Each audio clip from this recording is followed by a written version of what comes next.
আসসালামু আলাইকুম। প্রতিবাদ কণ্ঠ টেলিভিশনের পক্ষ থেকে সবাইকে স্বাগতম। আপনাদের সাথে আছি আমি মোসাম্মদ জান্নাতি আক্তার। পিতা মাতার গচ্ছিত 3,10,000 টাকা আত্মসাৎ করার অভিযোগ উঠেছে রুবেল ও সোহেল খানের বিরুদ্ধে। যশোরের নতুন উপশহর সেক্টর নং 1 সারথীর মোড় এলাকায় বসবাসকারী বড় ছেলে রুবেল খানের বউ ও সাগরীর সংসার নিয়ে ব্যস্ত। ছেলেরা ভরণপোষণ দেয় না বিধায় পিতা মাতা আহাজারি।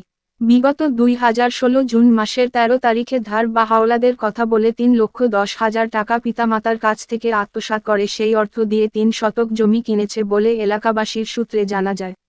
প্রথম বড় ছেলে বিধায় বিশ্বাস করে যে অর্থ পিতামাতা দিয়েছিল সেই অর্থ আজও ফেরত দেয়নি। 2009 সাল থেকে বিভিন্ন অজুহাতে পিতামাতার খোঁজখবর না নিয়ে বউ শাশুড়ির কথামতো উঠে আর বসে।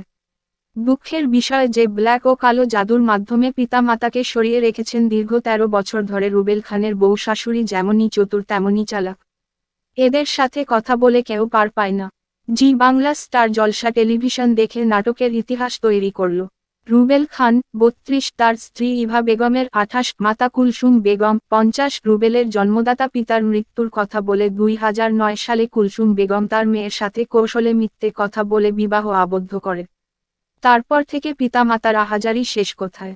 এদিকে মেজ ছেলে সোহেল খান 30, তার স্ত্রী মোছাহ লাবণী বেগম 26, শাশুড়ি মোছাহ সুবজান বেগমকে 45 নিয়ে ঢাকা শহরের শনি আকরা ধুলাইপাড় যাত্রাবাড়ি এলাকায় বসবাস করছে। বর্তমান স্থায়ী ঠিকানা কলেজপাড়া মাদ্রাসার রোড তারিভাটি মেলার 7 নং ওয়ার্ড সিতাবগঞ্জ পৌরসভা জেলা দিনাজপুর।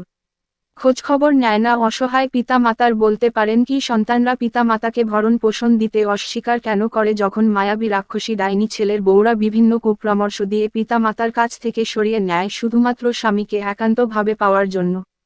যে পিতা মাতা ছোট থেকে বড় করে মাথার ঘাম পায়ে ফেলে রোদ বৃষ্টিতে ভিজে কতই না কষ্ট করে সন্তানদের মানুষ করে থাকে, বড় হলে ছেলেরা পিতা মাতার দায়িত্ব নেবে সেই আশা করে।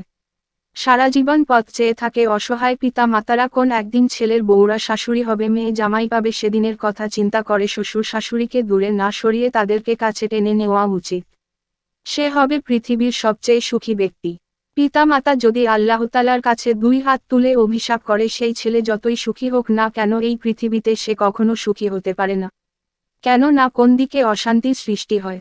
যদি তারা ভেবে দেখে আমরাও একদিন পিতা মাতা হব বা হয়েছি, যেভাবে নিজের জন্মদাতা পিতা গর্ভধারিণী মাকে দূরে ফেলে দিয়েছি তেমনি আমাদের সন্তানরা কোনোদিন ফেলে দিতে পারে যদি তারা মনে করে। পিতা মাতা কোন উপায় না পেয়ে ফরিদপুর কোর্ট আদালতে 3টি মামলা ও দিনাজপুর কোর্ট আদালতে 3 মামলা দায়ের করেন।